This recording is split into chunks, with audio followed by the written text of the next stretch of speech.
think about humanizing leaders a little bit more. I think that's what this class is kind of showing us, is that while we're improving leadership skills, we're also proving to each other that not all leaders are just, authoritarian. Yeah. The voice you just heard was one of my students from this past semester. Did she just say students? Sure did. This past year, I started teaching at Temple University, so I'll always be MG, the venue specialist. I'm really enjoying my role as Professor MG. As a project for my leadership and organizations class, the students paired up to record a short podcast about what they've enjoyed and learned in class so far, incorporating the role of emotional intelligence in their lives. With the students' permission to use their project for this season, I've broken each recording into bite-sized clips. This week, I'm joined by my friends Alyssa and Nicole. We'll listen to the clips and carry on the conversation started by Danny and Armaan. If you're looking to gain insight into disability inclusion work and asynchronous communication, you're in the right place. Thanks so much for listening, and enjoy the following episode, Humanizing Leadership 306. Don't be late to class.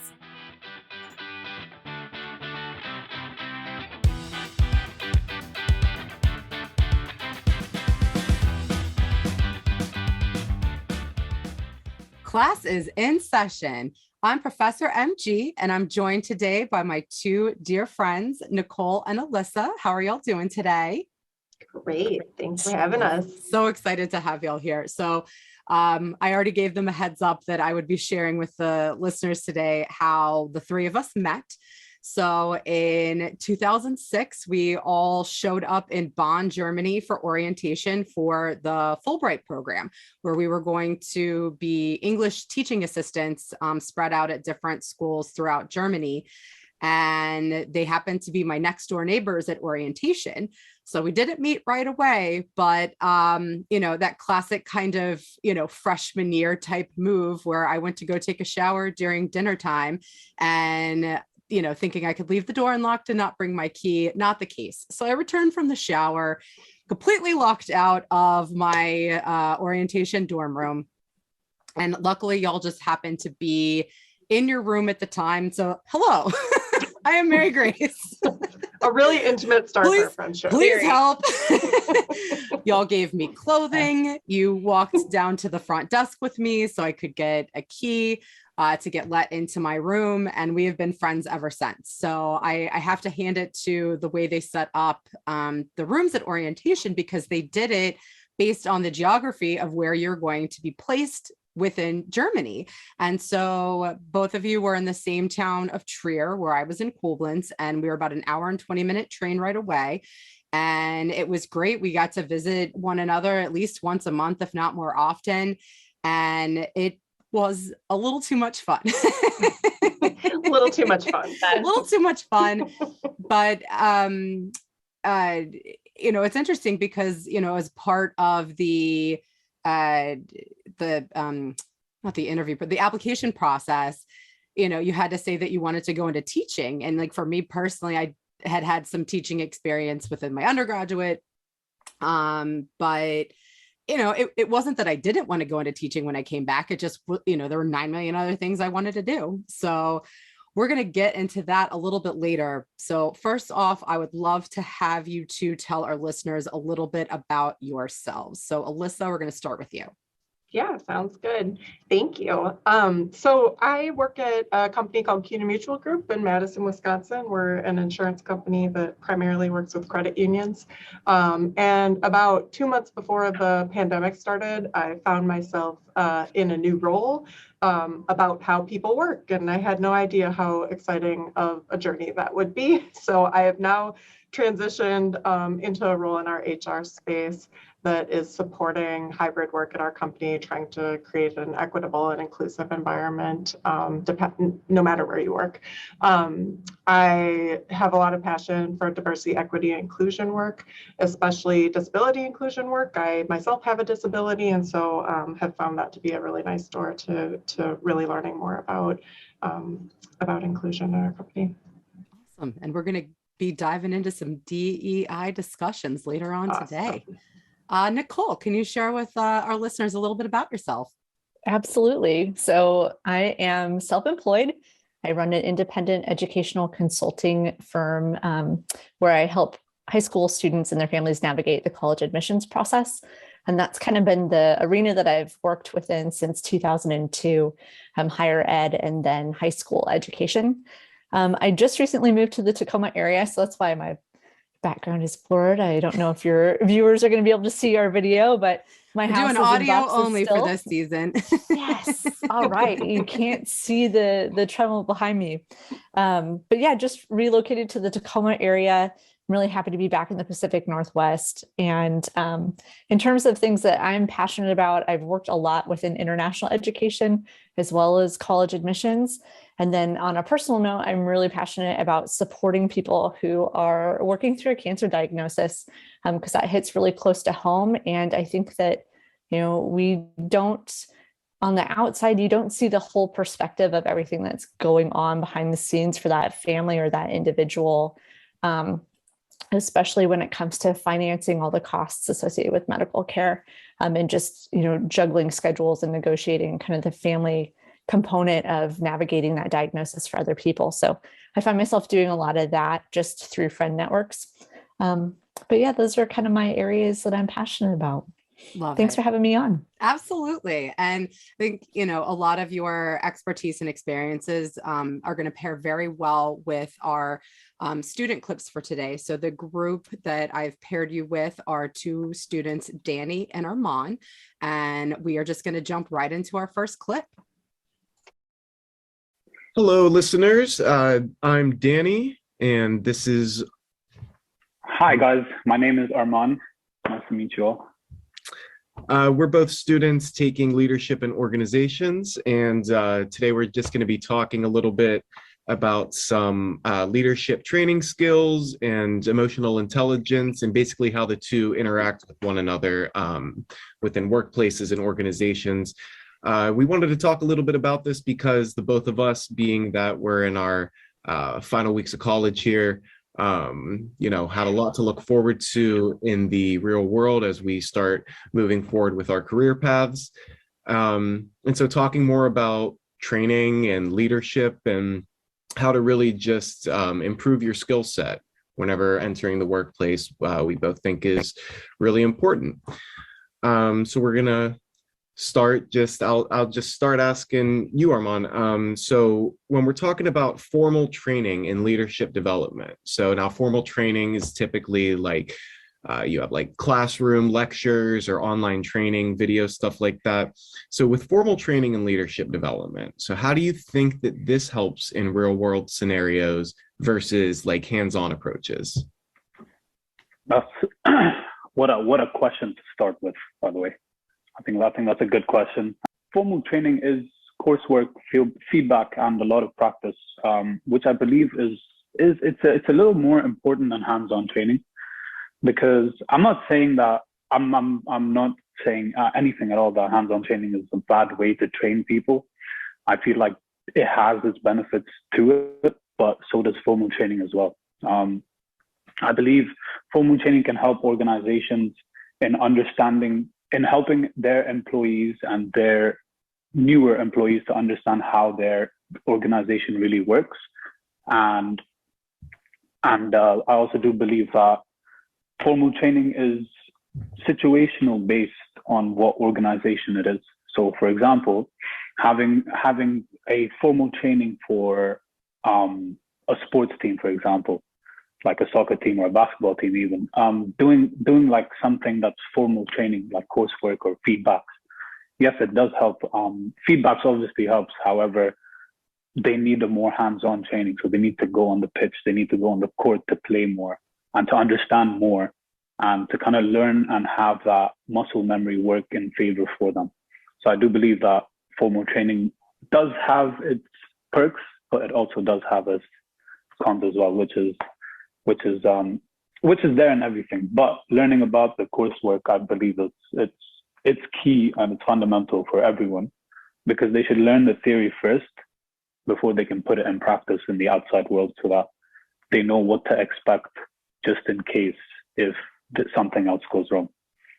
Really interesting response. Yeah, very thorough. And that's you bring up a good point about learning about that in class. That's one of the things that I think I've enjoyed a little bit more is talking with other people and kind of gauging everybody's own, like, opinions on what methods maybe should be used. And you were kind of saying that you think that it should be, do you believe that formal training should take place first then before hands-on approach? Or do you think that it can be a mixed approach? I think in a way you can put it next to each other, because that kind of like helps your mind just think faster, and it kind of helps you just kind of have quick responses and find quicker things to do, or like quicker suggestions to make in the organization. But I think having to have formal training alongside a hands-on training will definitely help them smooth their knowledge about what they're learning and how they want to be and what they want to be.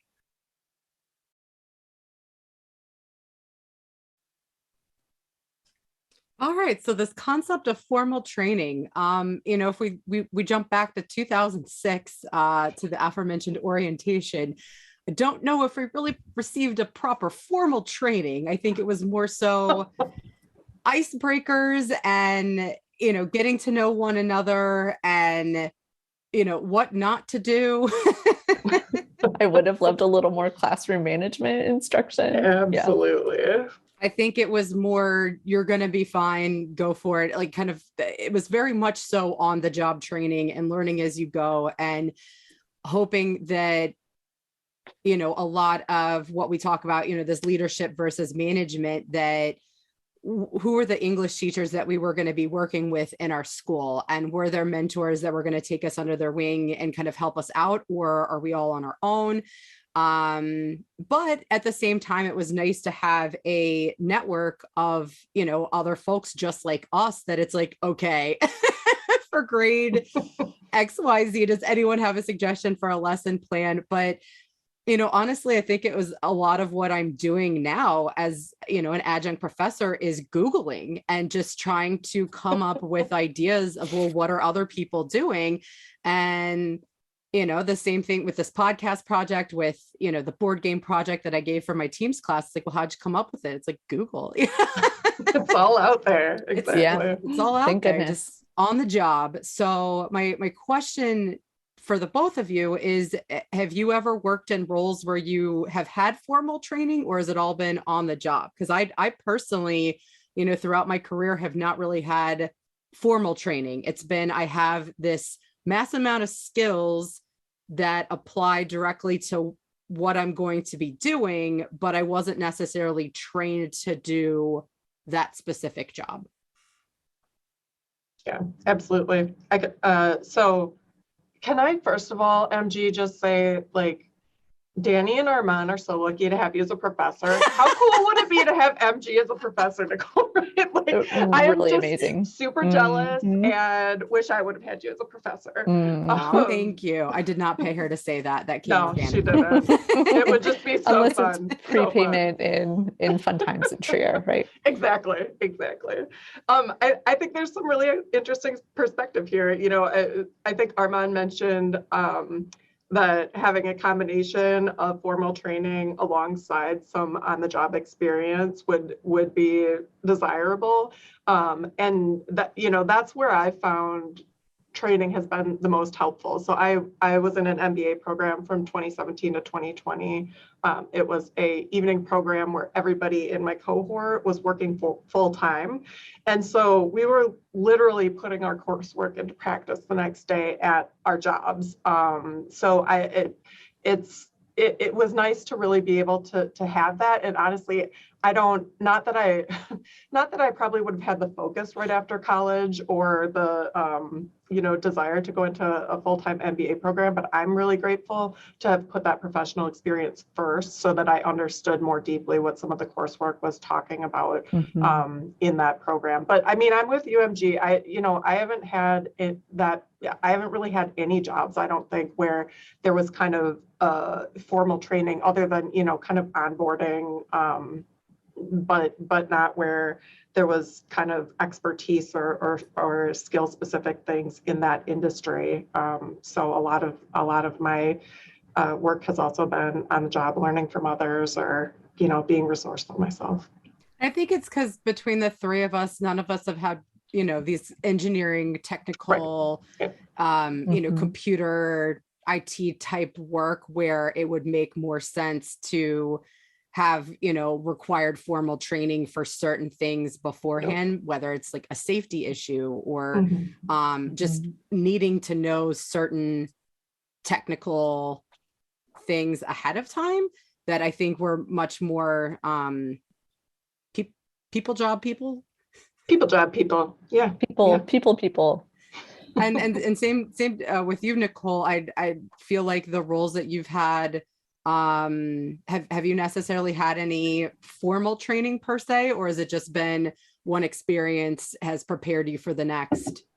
So, I mean, I guess it all comes down to how much of a fine-tooth comb we want to use here with formal training versus informal training.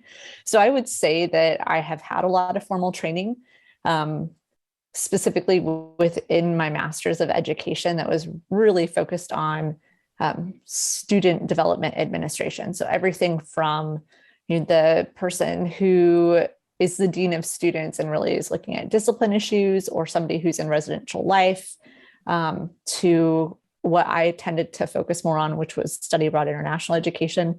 There was a lot of theory and a lot of specific coursework focused on how do you structure those programs to make sure that it's co-curricular and a learning experience for the students outside of the classroom.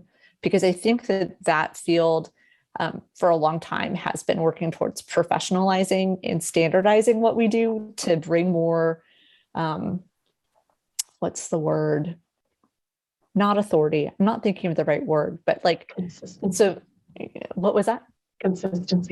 Consistency, but like relevancy as well, because we're in universities, and a lot of the primary people who are working with students at the universities, they're faculty members, and they've got that credential behind their name. They've earned their PhD, they've earned their master's, they've earned whatever that is. Whereas the administrators on the other side who are helping students with everything that happens outside of the classroom, which is still a learning experience, because universities are training grounds and practice areas for students to get out into the real world. It's kind of that middle ground between living at home with your parents and then being out on your own. And we really do see that as a developmental process for students. And so how do we infuse that with theory and be intentional about the programs, the systems, the offices that we're setting up there? So my MED definitely was formal training, I would say, even though like there wasn't necessarily a class. It's like, here's how you fill out this form, or here's how you do whatever. As an administrator, there were classes about setting up programming. There were classes about gathering data and doing studies and creating research projects, and how do you get that information and then process it to verify if it's valid or not, to then make judgments at a university level about whether or not this is providing the outcomes that you want it to provide. So in that regard, I would say that I have had formal training. And then also from an admissions standpoint, we had a 3-month formal training program that all of us went through who were new counselors specifically for that job. For other jobs that I've had, it was more like on the job training, kind of as you go. But what I found with everything that I've done after my master's degree is, the theory that I learned in my master's degree still came with me. The adult learning information still came with me, the presentation, the research, all that stuff. I needed it in my job. I just wasn't being trained to do it on my job because it was assumed that I already had that. So I guess I would say, yeah, I feel like I have had formal training for the position. I'm surprised by the answer, but it makes perfect sense the way that you explain it. So. So sorry, that was a really long-winded. I'm a talker, so you can just give me shut up, Nicole. You can. No, I think it was a very thorough answer. And it's been interesting. I feel like I'm getting on the job training for being a professor because of the material that I'm teaching. Yeah, this concept of leadership in organizations is teaching me so much that it's, that's why I got super excited, and I'm like, I want to stick with this, and why I want to apply for a PhD. So formal training is coming. Yeah. Once I start the PhD program. I So love it's just going to that. be a lot of work. It's interesting because I think of it more as like tools that you're putting in your tool belt for your job, right? Like it's not like it's needed. It's just another layer of skills that you can bring to whatever you're doing, especially with leadership development, where it's like, you can lead sort of without knowing what you're doing. But are you effective? No, you're not. But like effective is not a cutoff either, right? So there's very levels of effective. But I like that, a tool in your tool belt of your skills. Awesome, excellent answers. All right, we are going to jump into our second clip. So I got a question for you. We are learning about diversity and inclusion, and you know how important that is. So for me, as an Indian, I think diversity and inclusion is a topic that I was very interested in. I've always wanted to know more about it. So what are some methods that could help leaders and organizations include more diversity and be more inclusive in their organization? So I think that's a really good question for a lot of business owners and organizations right now. I think that in the past, the recent like 20, 30 years or so, it's more been about just like having the numbers for diversity, making sure to hire like a Black employee or a female employee, Hispanic. And what a lot of people had come to realize is that you need to actually include them. So that's where inclusion comes into play here. And I think that some methods that leaders could be doing now, and especially with the social and political climate that we've seen over the past couple of years, I think it's coming more to light that people want to just simply be asked, what do you need? What would you like? I think that it's wrong to single out certain employees. For instance, if I were an employer, I obviously wouldn't go to a minority in front of everybody and be like, oh, well, what do you want that's different from everybody else? But you kind of want to curate the environment where people aren't afraid to ask you for things or tell you what they need to be successful in that workplace. I think that electing more now, with that though, explicitly designating more minority individuals or people whose backgrounds have a history of being oppressed and maybe not as heard, especially in the workplace, electing them to higher positions. So, within the chairman's office or on a board of directors, just including those voices, because everybody's opinion, everybody's background does eventually, it does add to what is felt in the workplace by everybody or in any organization. So hearing people out, electing people that have the platform to share their voices and opinions. And I also think that what it takes is for people, people like myself who I'm just a white guy, people willing to step down, and being white too, in a workplace. I do feel that there might be, that I obviously have privilege, and in my own workplace, sometimes I can even kind of see that with my own management. So people that are willing to step down and acknowledge that privilege and, take the second seat and say, listen, you got this, and I will be here to support you. I think that's what it really all comes down to. And with emotional intelligence in that, I think that it's important for leaders, regardless of the type of leader, I think it's important for people to be willing to learn about new cultures, backgrounds, different needs of different people, not just keeping every single employee on, one straight ideal track, because not everybody has the same goals in mind.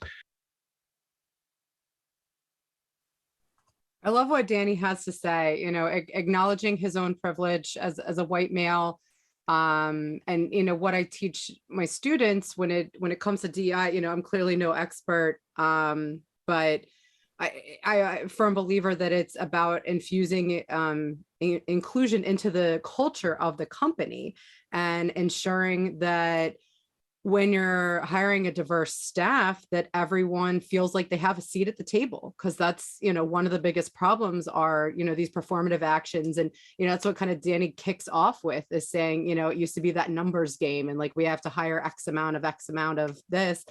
And that's not doing anyone any good. So I, you know, would love to hear any sort of personal experiences that you have, you know, maybe who's got it right, who's got it wrong. Alyssa, I'm sure you have a lot to say about this. I do. Yeah. And I mean, the first thing that I would say is, like I said before, you know, DEI is an area that's incredibly important to me. I think there's so much to talk about here, right? So like anyone going into the professional world, especially people who want to be leaders, like you need to be on this journey continually and learning about inclusion and equity and how to manage diversity in your organization. So I'm lucky to be at a company right now that I think is doing a great job of continuous improvement in this area. Or maybe I shouldn't say lucky, I guess, you know, like I choose where I work. That's one of the reasons that I work here. I didn't just like land here. But it's been really neat to see and be a part of. I mentioned I'm pretty involved with disability inclusion work. I have muscular dystrophy. I'm a wheelchair user. And as communities of people with disabilities started becoming more important in my personal life, I started an employee resource group for disability inclusion at my company. So I've had a lot of great conversations around these topics, both with my colleagues here and throughout my professional network in different companies. I love that Danny calls out here the delicate balance between hearing voices from marginalized groups, but not singling them out to speak for their demographic or for their group or community. Absolutely. That's huge. One of the things that kind of in that vein that I see companies, you know, not really hitting the mark on this with is acting like it's a privilege for people from marginalized groups to be participating in inclusion efforts. Like this is like it's an extra perk or something for them, like it's a benefit, instead of understanding the incredible value and contribution of the company and recognizing that that value and that you're asking these folks to do more work that sometimes they're willing to do for free because they're passionate about it. But if you're really looking at an equitable environment, you know, a lot of times people in marginalized groups are already facing more challenges at work because of bias or socioeconomic status, and then doing even more work to create this culture of inclusion that research shows benefits the company's bottom line. So I think it's a real miss for companies to not recognize the incredible value that brings. I definitely have heard some companies talking about it like, you get to participate in this work, and that's great. It does draw a lot of people, but it's not a benefit. It's an opportunity to add value to the company. I think a lot of companies have woken up to this and then either are ensuring that people are paid for that extra work or use it as opportunities for advancement within their organization, which I think is awesome. To, you know, if you're promoting a leader, you need to see that they've done pretty extensive work in the DEI area. And I'd say the biggest thing that I've seen working in creating an inclusive environment is really a culture of vulnerability and openness to feedback. I, you know, personally have been really impressed with leaders at every level of my company over the last few years and being willing to listen, to apologize when harm's been done, and truly commit to learning to do better next time. So it's a journey. You know, you don't ever like arrive. You're never well like, yes, I've done DEI. I'm finished. So. Nicole, did you have anything you wanted to add? Well, I feel like I've been removed from the world of working in organizations for a number of years. So I don't have tons to add, but I do completely agree. I made a little note of this, that it is a continuous journey. And so like to think that, oh, you know, we've done these things or we have training, you know, intercessions, or we have a diversity office, or we have a diversity officer, or this person's doing these things, and therefore I as a leader or our organization doesn't need to do more, I think is really naive or kind of old-fashioned in the thinking, right? Checking the box and moving on. I do wish that culturally as a society, we valued DEI more, and just seeing all the different ways that diversity and equity affects all of us. I think that we have a long way to go, just kind of culturally, big picture nationally, to see and realize that value and how we all bring diversity to the table, even if, you know, we have majority positions. And one way, like, I'm white, that's my privilege, but I'm a woman. And so that's, you know, not a privilege. So what's the intersectionality of all of that? I do want that to be more widely accepted. I hope we can get there, but I do think that until workplaces are infusing that more and people become more open to it and not seeing it as a threat, that, you know, we may just still struggle with seeing things as a value and really seeing how we as an individual fit into the larger whole. And I think it's really generational. I think that, you know, kind of looking as a whole, that like the older generation is they're like moving on and retiring, and then getting to talk to and hear from, you know, these Gen Zers, that they are really changing the narrative, and they are refusing to show up in these workspaces that aren't inclusive, that aren't that don't align with their values, and they're making these conscious decisions. And so I think we're just going to continue to see this shift, which makes me very excited. Yeah, That's for sure. wonderful. I have to say, agree. I think you're probably right, but I do have to call out that, like, I know some people from older generations who are retired who are just like awesome in this area. Right. So It's like, not, I don't want to forget them. Yes. There were a lot of people ahead of us who have been fighting for change for way too long. And, you know, it's just unfortunate that the fight, just like our learning, is it's just never going to stop. It's going to be a continuous lifelong journey for sure. Definitely. Awesome. All right. We are going to jump into our next clip.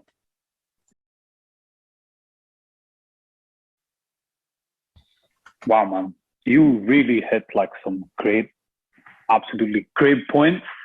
Like, I really like the way, like, I love the idea of like how you said, giving someone who doesn't have like a voice that much in an organization, giving them a higher position so that their voice can actually be heard and their ideas might bring something new to the table. I think that's very interesting. And that's something that, and also another point that you raised was how like not asking, but kind of understanding the need to step down to kind of take the direction of your organization, of your company in another branch, in another way. I really think those are like really good points. And I definitely love like all the points that you said. So that was amazing, man. Good stuff.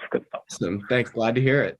If you were to see if you were to see a training development model that was actually structured, that could be, you know, played across many different fields throughout different industries, organizations, how would you like to see that structured, if you think that there should even be a structured method of leadership training? Do you think that it could have a variety of forms? Like, how could we ensure that leaders across the board are acting appropriately and in the best interests of their followers? I thought this was such a fascinating question that he posed, because, you know, think about how many different leadership books have been written over the last who knows how long. And you know, so I'm going to pose this question to the two of you. You know, what are your thoughts on this concept of, you know, one kind of end all be all leadership training that could be used across multiple disciplines? You know, what are your thoughts on that? So for me, I think the biggest challenge with having a set format or a set thing that's the best to follow is timing, right? We all enter into our leadership positions with different experiences coming behind us. And I can only really speak to my own experience, but my formal training on leadership theory and practice and changing organizations and kind of organizational structures and stuff happened 10 years before I ever got into a leadership position. And by the time I got into that leadership position, I had all those books and had the theories, but dang it, if it had all left my nugget at that point. And so then, I found that I was doing a lot of listening and trying to figure things out by meeting with people and trying to get the pulse of the organization. And so I didn't have that formalized training that I was able to apply then and there. And I didn't have that peer group or that mentorship where I could ask questions and get outside opinions about how to handle different dynamics that we were seeing in the office and then in the organization as a whole. So I think idealistically, I think leadership training should be both formal and informal at the same time, but how do you time that? I think it's maybe just impossible to have that perfect leadership program. Hopefully I'm not shooting the premise of one of your classes in the foot. I could speak to the fact when I was teaching my team processes class this last semester, the textbook references the leadership challenge. And this was a book that I took the course when I was in grad school. And it was essentially, the way it was set up was basically like a weekend leadership retreat. And I loved that class so much. I went back and read the paper that I had written because it was like a massive final paper connecting all the dots. And I ended up presenting my paper to the class to like let them know kind of like not a whole lot has changed about how I approached that paper and all the different steps to like being the ultimate leader. However, I wouldn't call that book perfect. Like it was an excellent exercise at that time. But it was written 10, 15 years ago plus. At least. Yeah, I have that one too. How much has changed. And I think that it's, I'm teaching these students about leadership and organizations, but at the same time, things are just going to constantly change. And so if I end up having to teach this course, 10 years from now, I guarantee you it's going to be a completely different book. So I don't know, Alyssa, what are your thoughts? Yeah, no, I love everything that you all are saying. I think it just goes back to that issue of continuous learning, right? So you really can't stop learning. Cultural context is going to change, the speed of business is going to change. There's so many things that just change that like you can't really lean on just your formal learning that you had like 20 years ago forever, right? It can be the foundation of your own leadership style potentially. But I've found continuously throughout my career that it's been incredibly helpful to, stay up to like keep reading, just like read stuff, like talk to people, learn. I like to stay tuned into business articles and the newest in leadership training. I can't say that I'm as smart as your students about like defining the leadership styles and things like that, but there's a lot that you can get just by kind of paying attention and being open to learning. I mean, I think that there's some pretty universal skills, like I said, for leaders across the board, regardless of your industry or discipline. So, and I've seen, at my company and even leaders throughout my professional network really do a total 180 on the area that they work in. So I think, 100% there's skills that are important for leaders across the board. But that's going to keep changing, right? Because the world keeps changing. And so you can't just lean only on, the one book that you read at the beginning of your career. Well, now I'm curious to see how Armaan responds to this question. Hear it. And I think this might be a little controversial, but I think using a different approach, like using all of the training developments in development models that we've learned so far and like that we might learn in the future, if we use all that and jumble it up and kind of search which situation like serves the best model, I think that is the best way to go about that. And the reason being, the reason is I would suggest is because leaders can choose what type of leader they want to be when they get put into those kind of situations. So if they know everything about, if they know all the development models and all the training methods to ensure that they understand it, I feel like them choosing their style defines what type of leader they want to be in the future. So I think having an abundant option of choosing between their styles, like we have authoritative or counselor or anything like that, I think that's very, I think having that different approach to using all of them in a different situation is very important, and to ensure that they act in the best interest. Like, yeah, maybe certain structured ones, but in a variety of forms. That's really great. Exactly, like the 360 feedback, or or like one of the other training methods that are coaching even. I think that's very important. And knowing those methods and knowing when to use them and when to be emotionally intelligent and how to understand, and when to how to understand your employees, I think that proves that leader is he or she knows their stuff. So I think that's very important.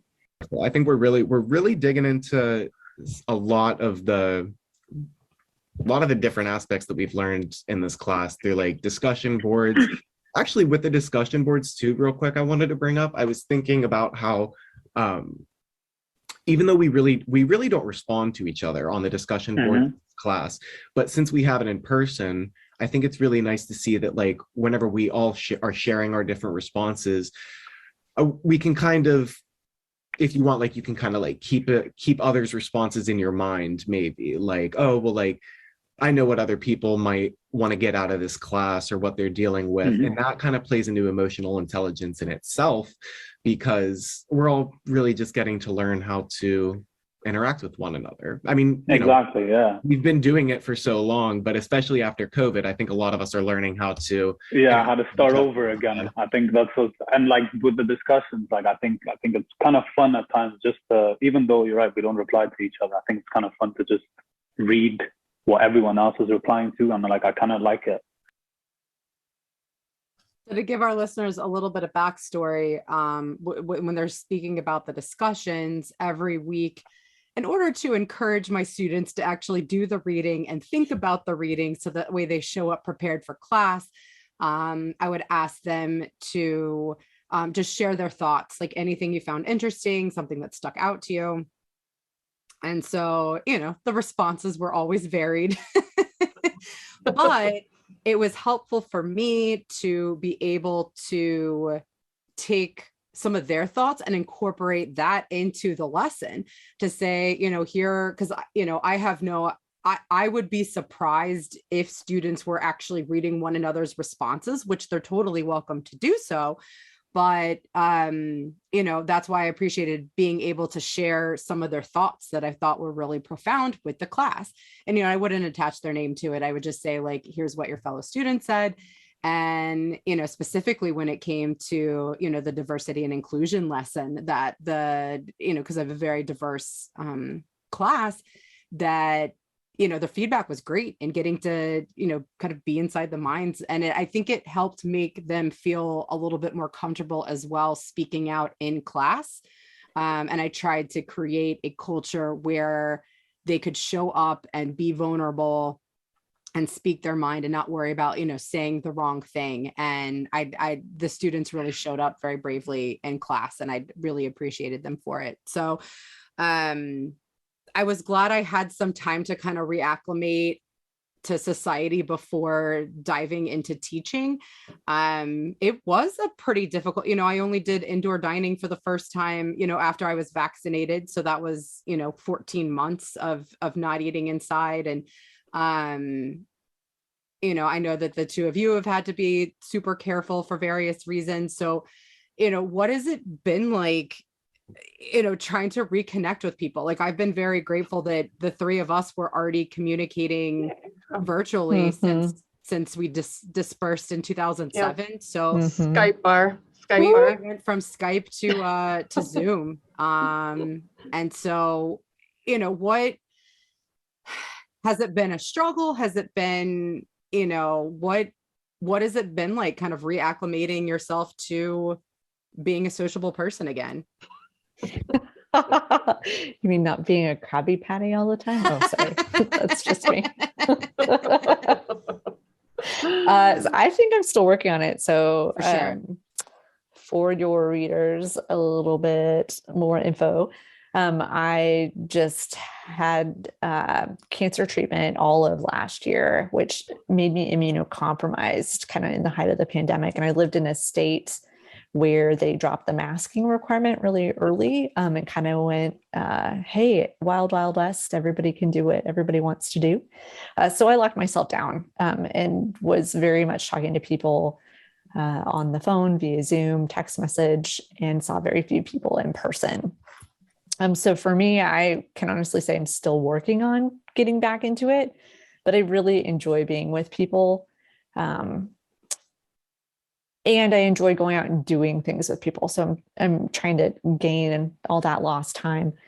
But for me, I am finding that it's more fruitful for me to be intentional and spend time with people in small groups or one-on-ones so that I can catch up with them more intensively, if that makes sense. And then trying to Philly, it was like no time had passed. So like, I feel like you didn't even skip a beat. When you came to visit, it was just like old times. So maybe I think you're doing very well.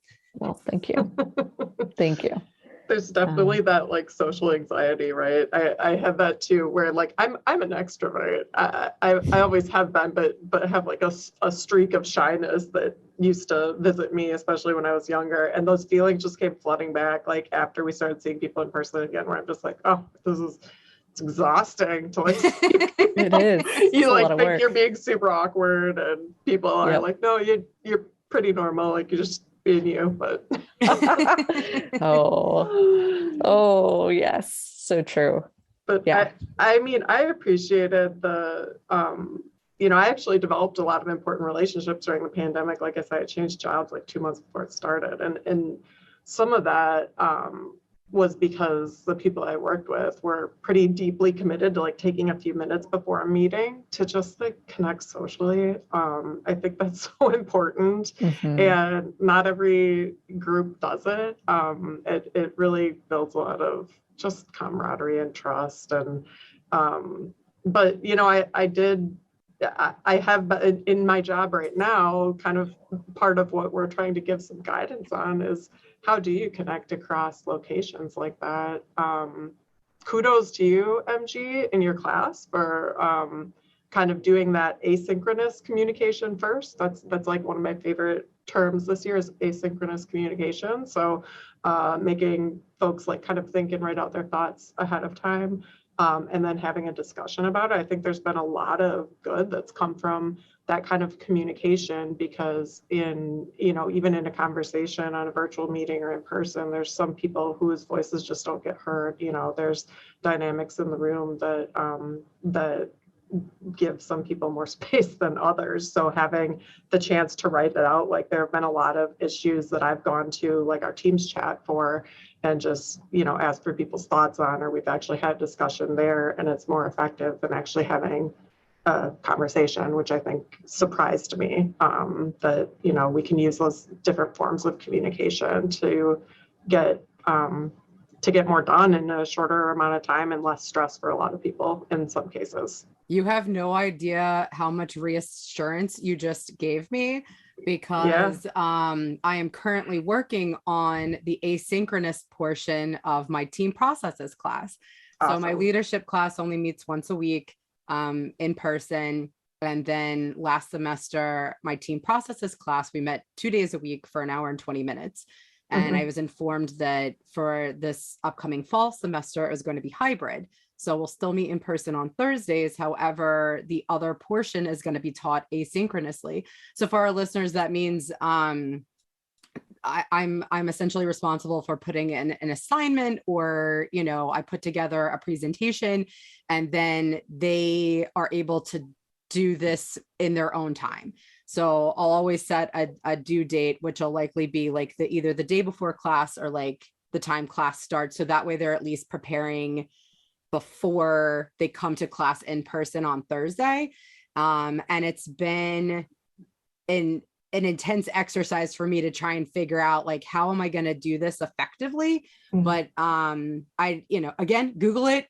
Yeah, found some great websites, and took it to my entrepreneur group this past week and got some really good insights. Yeah. And so thank you for kind of reassuring me, because again, as an extrovert, having that, not in-person situation, it's a good reminder that not everybody wants to be in person all the time. And so I am glad that at least it's not synchronous, meaning that if it would have been synchronous, that meant at that same time on Tuesday, we're showing up on a Zoom call together.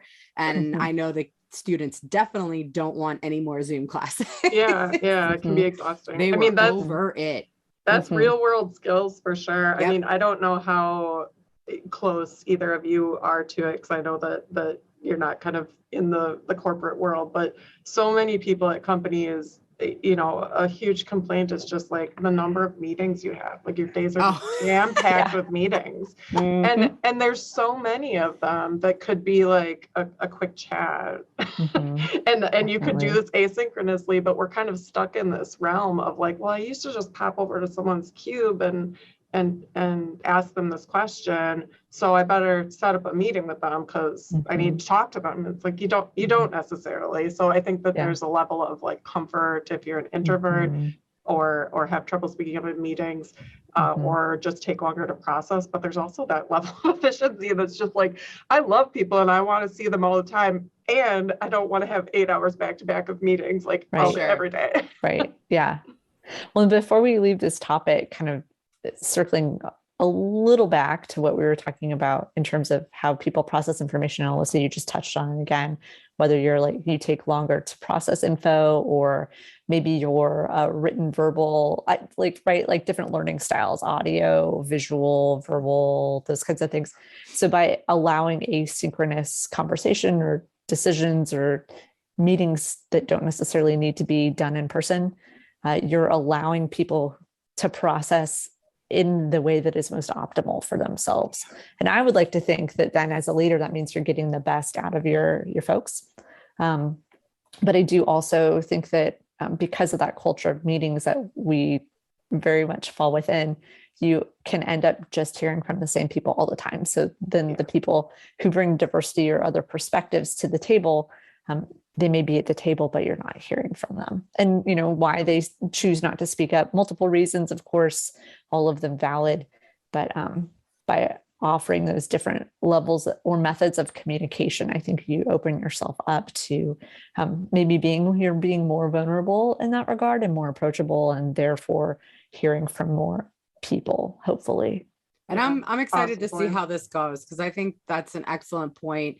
And, I went from only had about, 15 students in my team's class last semester, and now I have 32. So it's a huge difference. And I'm hoping that, I'm excited to report back at the end of the semester to see how it goes, because this is, again, more reassurance of making me feel better of how I'm approaching it. So thank you both, as always, for your sage wisdom. Send us right into the next clip. In like an ever-changing environment, and where so many workplaces are diversifying their services and their fields of what they're doing, how do you think that leaders of the future can best prepare to have to deal with situational leadership? Well, that was a great question, by the way. So I think situational leadership is one of the toughest styles to actually learn and grasp about, just because it's, as you said, it's always so ever changing. To adapt to it, it's actually it's a hard task to adapt to that kind of a situation. So having to adapt means the leader has to have either the experience or the knowledge to have been in those situations. So I think for someone to be like a leader, to be a situational leader especially, they need to know the emotional intelligence to understand what exactly is going on in the situation that they're in and how they can deal with it, responding to other people's emotions that are in that situation as well. So having to approach that situation and keeping in mind that there are other people as well, and they have their feelings and their thoughts.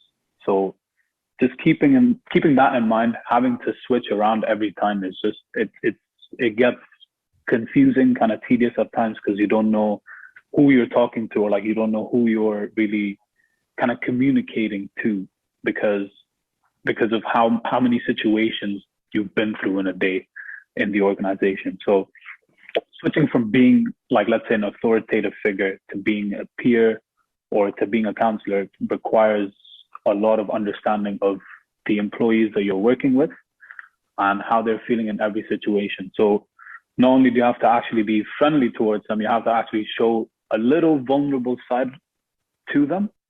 I think about humanizing leaders a little bit more. I think that's what this class is kind of showing us, is that while we're improving leadership skills, we're also proving to each other that not all leaders are just, authoritarian and exactly dictators. So how does emotional intelligence tie in with a leader's vision?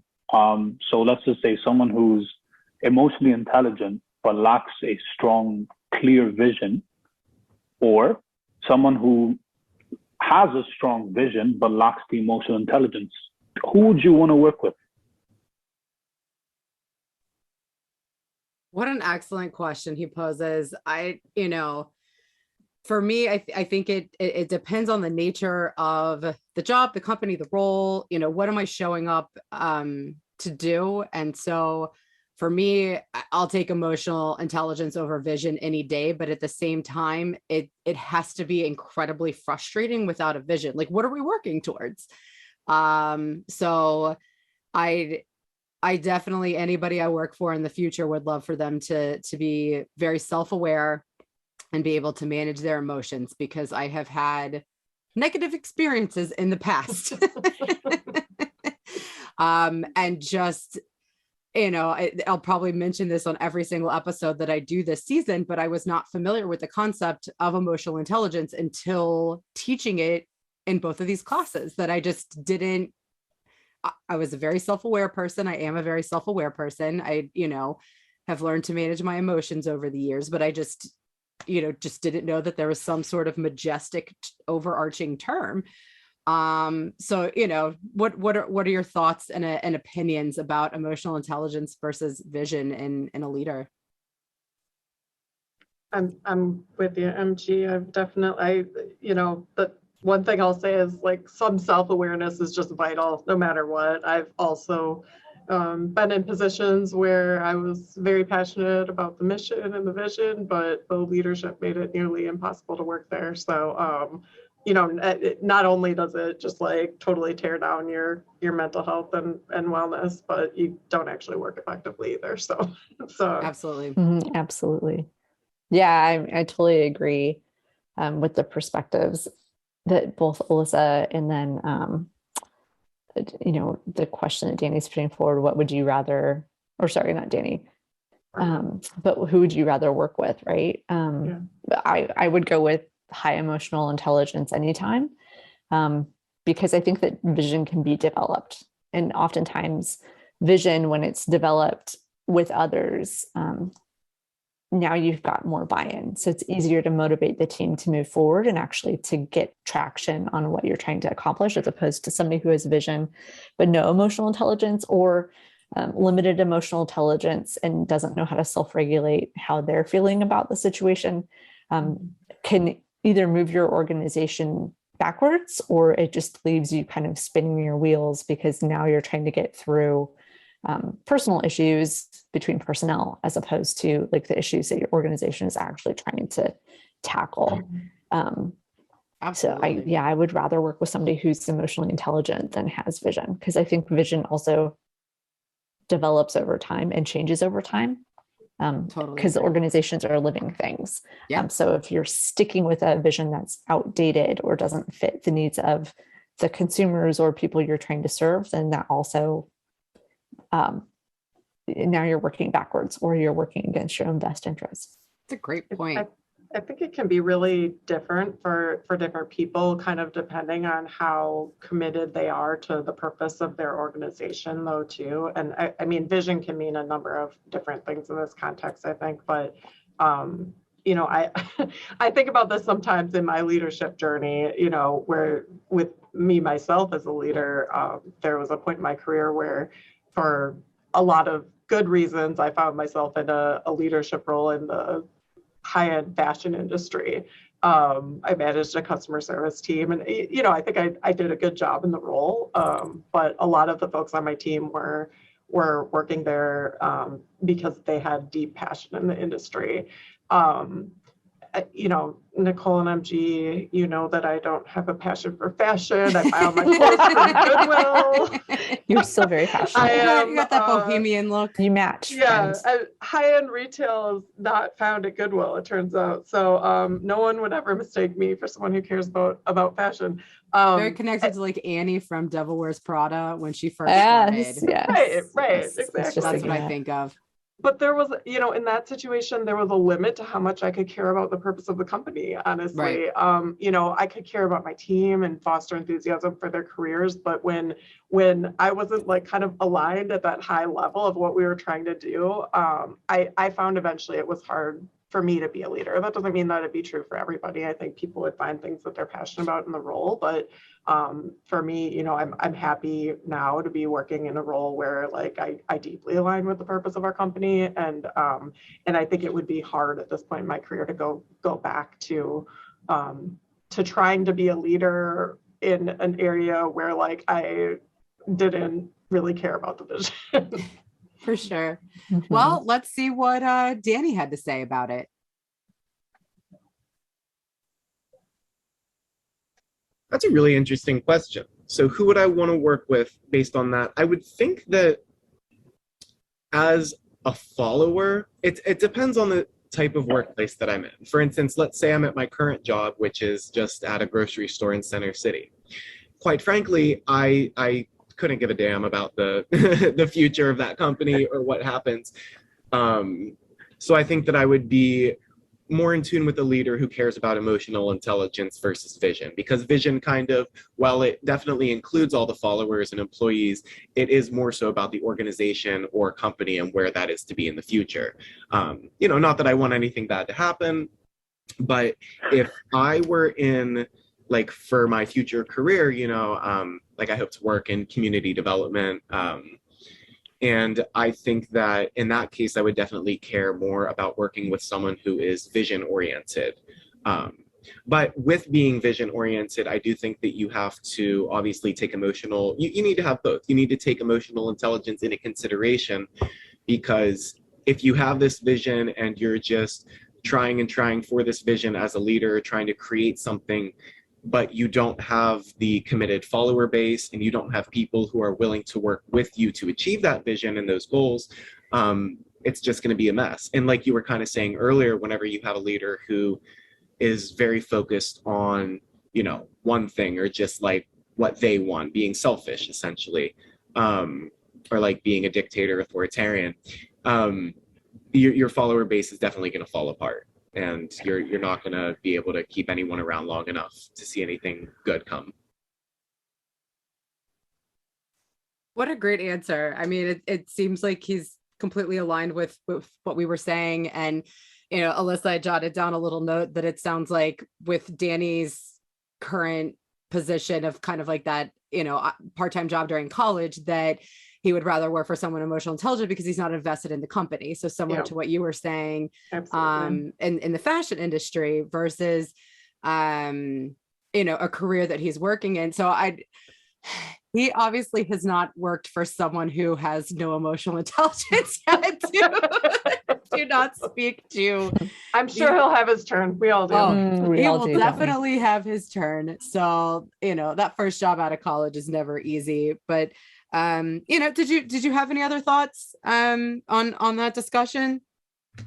I had a thought pop into my head, specifically around like not connecting with the overall vision of the organization, like fashion that you might work for. I feel like, you know, employees all come to a job for multiple reasons, whether it's as simple as earning an income, all the way up to wanting to make a change in the world and really feeling aligned with a vision or having a passion for something like fashion. And so that's why, kind of circling back to earlier parts of the conversation where we were talking about getting to know people, understanding who you're working with and kind of why they're there. If you know that about your employees and care enough to learn about that deeply, then you understand what their motivations are. And then you can use your emotional intelligence to make them feel vested in what they're doing, even if they don't really feel passionate about what the latest Milano Blahnik leopard print kitten heels look like. Nicole also has a passion for fashion. No, but I do have a pair of Milano Blahnik kitten heels in my closet. I will totally fess up to that.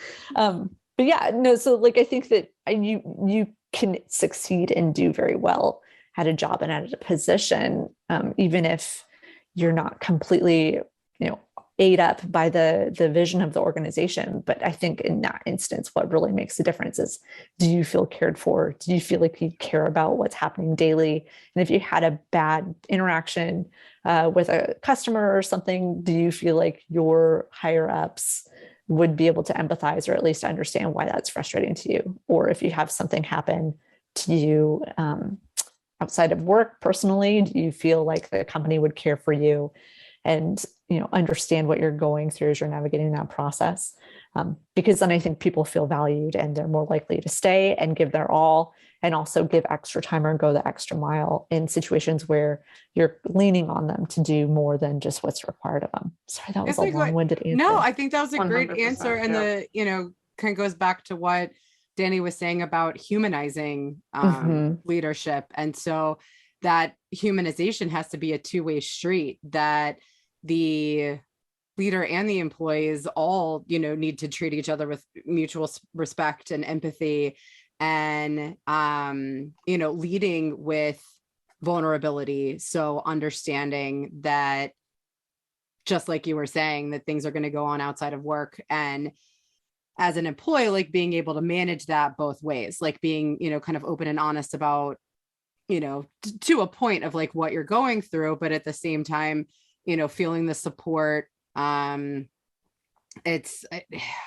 really hope that community or that company culture continues to grow in this way, and our world continues to shift in this direction, because this is why I want to study toxic workplace culture for my first research topic.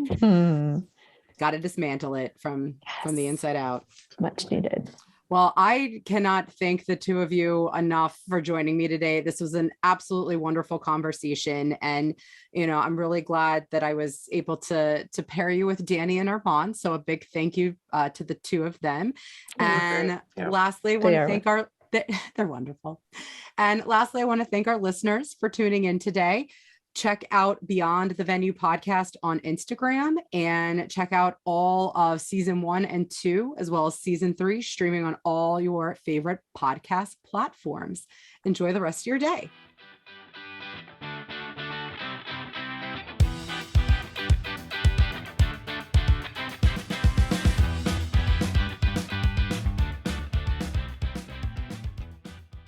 This is a Bivesta production.